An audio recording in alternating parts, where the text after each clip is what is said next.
ഒറ്റയ്ക്കൊരു ജീവിതം പൊരുതി ജയിക്കാൻ തക്കവണ്ണം മനസ്സ് നൽകിയാണ് ഈശ്വരൻ സീനയെ സൃഷ്ടിച്ചത്. അയൽക്കാരൻ്റെ മതിലാണ് സീനയിലെ ഫുട്ബോൾ പ്ലെയറെ ഉണർത്താൻ സഹായിച്ചത് എന്ന കൗതുകകരമായ വസ്തുത ഈ വിശ്വാസത്തിന് ആക്കം കൂട്ടുന്നു. നാഷണൽ ഇന്റർനാഷണൽ മത്സരങ്ങളിൽ പങ്കെടുത്ത മെഡലുകൾ കരസ്ഥമാക്കിയ ഇവർ ഇന്ന് അംബുജാക്ഷൻ മെമ്മോറിയൽ അക്കാദമിയുടെ ഉടമ കൂടിയാണ്. ഇന്നത്തെ അരങ്ങിൽ അവരെ നമുക്ക് പരിചയപ്പെടാം.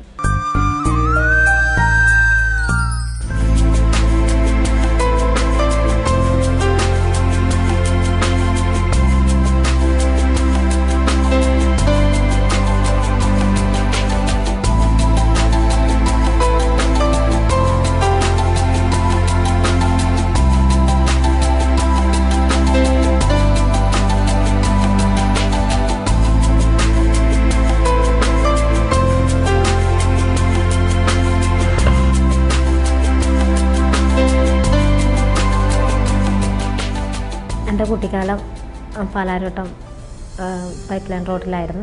അവിടെ എനിക്ക് ഒരുപാട് കുട്ടികളുണ്ടായിരുന്നു, കൂട്ടുകാരന്മാർ.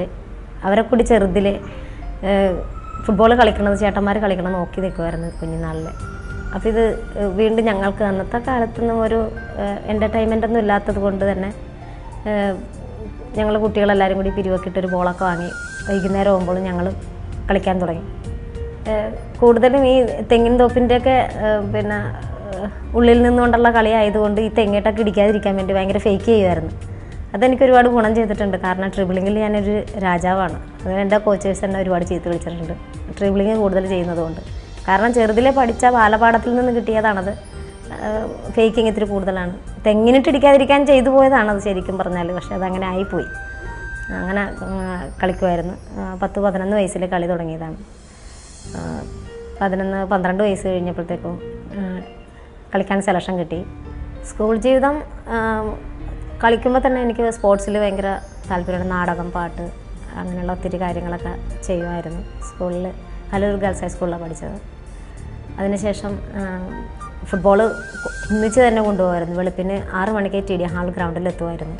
അതിനുശേഷം പഠിക്കാൻ പോകുമായിരുന്നു. അങ്ങനെ കളിച്ച് സ്റ്റേറ്റ് 91 തുടങ്ങി KFA ഏറ്റെടുത്തു.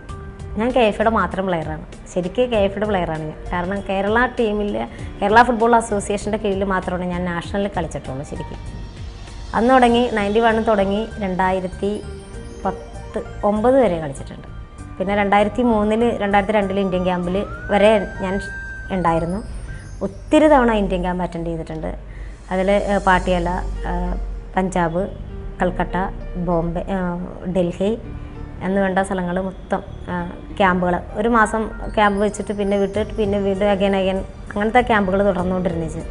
അതിൽ ചൈന ഏഷ്യൻ ഗെയിംസിൻ്റെ ചൈനയിൽ പോകാനുള്ള ക്യാമ്പ്. അങ്ങനെ എനിക്കതിൽ ഒരുപാട് അനുഭവങ്ങളുണ്ടായിട്ടുണ്ട്.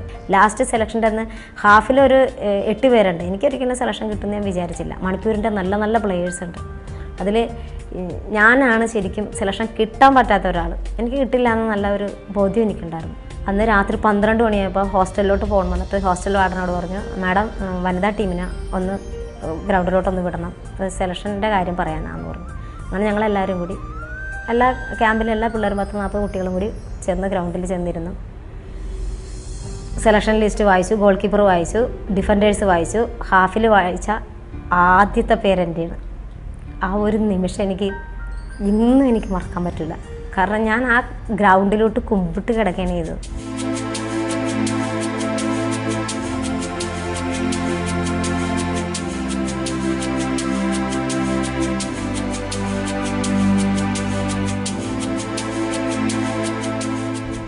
അങ്ങനെ ഞാൻ ജർമ്മനിയിൽ കളിക്കാൻ പോയി. അവിടെ ചെന്നിട്ട് ഹാഫിൽ എന്നെ സാർ ഫസ്റ്റ് ലെവലിൽ ഇറക്കിയാന്ന്. അരുമൻ നായിക് എന്ന് പറഞ്ഞൊരു സാറായിരുന്നു അന്ന് ഇന്ത്യൻ ടീമിൻ്റെ കോച്ച്. സാർ എന്നെ ഹാഫിലിറക്കി. അന്ന് ഏറ്റവും നന്നായിട്ട് എനിക്ക് കളിക്കാൻ കഴിഞ്ഞു. സാറ് റൂമിൽ വന്നിട്ട് പറഞ്ഞു നന്നായിട്ട് കളിച്ചു എന്ന് പറഞ്ഞു.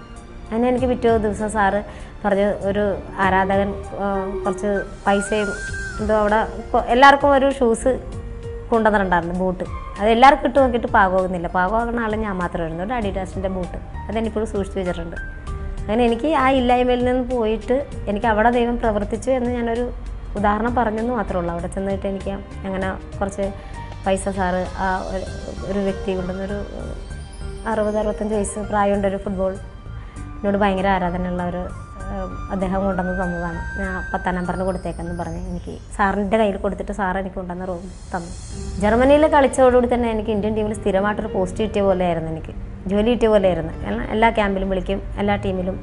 പിന്നെ വീണ്ടും ചൈനയിലോട്ട് പോകാനുള്ള സെലക്ഷൻ കിട്ടി.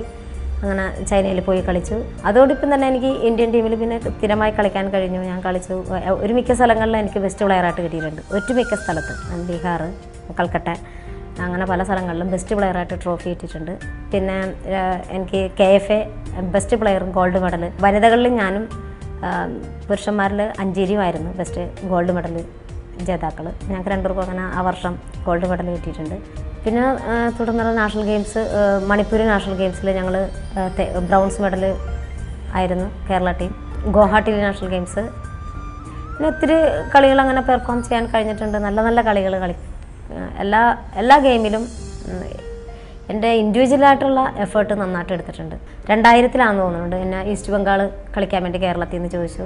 ഈസ്റ്റ് ബംഗാളിനോട് കളിച്ചവർ ആദ്യത്തെ കേരളത്തിലെ വനിത എന്നുള്ള നിലക്ക് എനിക്കതും ഒരു അഭിമാനിക്കാൻ പറ്റിയ ഒരു നല്ലൊരു മെഡലാണത്.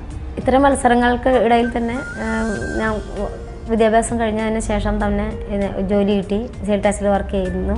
സെൽടാസിൽ ഓഫീസേഴ്സ് ആണെങ്കിലും കളിക്കാൻ വിടാനോ കളിക്കാൻ പോകാനോ യാതൊരു തടസ്സമില്ല. നല്ല സ്നേഹത്തോടെ തന്നെ എല്ലാം എന്നെ അംഗീകരിച്ചിരിക്കുകയാണ് എല്ലാ കാര്യത്തിലും. പിന്നെ ഞാൻ ഫുട്ബോളിലൂടെ പ്രാക്ടീസ് കൊടുക്കാൻ തുടങ്ങിയിട്ട് കുറേ നാളായി. വനിതകൾക്ക് പ്രാക്ടീസ് കൊടുത്തിരുന്നു വെച്ച് ഒരു 5 പ്രാവശ്യം സബ് ജൂനിയർ, ജൂനിയർ, അണ്ടർ 17 ഇതൊക്കെ ഞാൻ ടീം കൊണ്ടുപോയിട്ടുണ്ട്. ഇന്റർ ഡിസ്ട്രിക്ട് ലെവൽ കൊണ്ടുപോയിട്ടുണ്ട്. പിന്നെ ആ ടീമിൽ തന്നെ വീണ്ടും ഇവിടെ കൊണ്ടുവന്ന് നമ്മൾ പ്രാക്ടീസ് ചെയ്യാറുണ്ട് എറണാകുളം ജില്ലയിൽ തന്നെ. ഇപ്പോൾ വീണ്ടും നമുക്കിവിടെ എറണാകുളം ജില്ലയിൽ RSC സ്പോർട്സ് സെൻറ്റർ തുടങ്ങിയതിന് ശേഷം ഇവിടെ 4 വർഷമായിട്ട് എനിക്ക് കോച്ചാകാനായിട്ടുള്ള അവസരം കിട്ടി. ഇവിടുത്തെ സെക്രട്ടറി മുഖേന ഇവിടെ 400 കുട്ടികൾ 500 കുട്ടികൾ എല്ലാ ക്യാമ്പിലും വരാറുണ്ട്. അതിൽ തുടർന്ന് പ്രാക്ടീസ് കൊടുക്കും. വൈകുന്നേരം ഓഫീസിൽ നിന്ന് 4:30 ഇറങ്ങി 4:30, 4:45 ശരിക്കും 5 മണിക്ക് ഇറങ്ങാറുണ്ട്. 5 മണിക്ക് ഇറങ്ങിയതിന് ശേഷം ഇവിടെ പ്രാക്ടീസ് കൊടുക്കും. പ്രാക്ടീസ് കൊടുത്തിട്ട് വീട്ടിൽ പോകാറുള്ളൂ.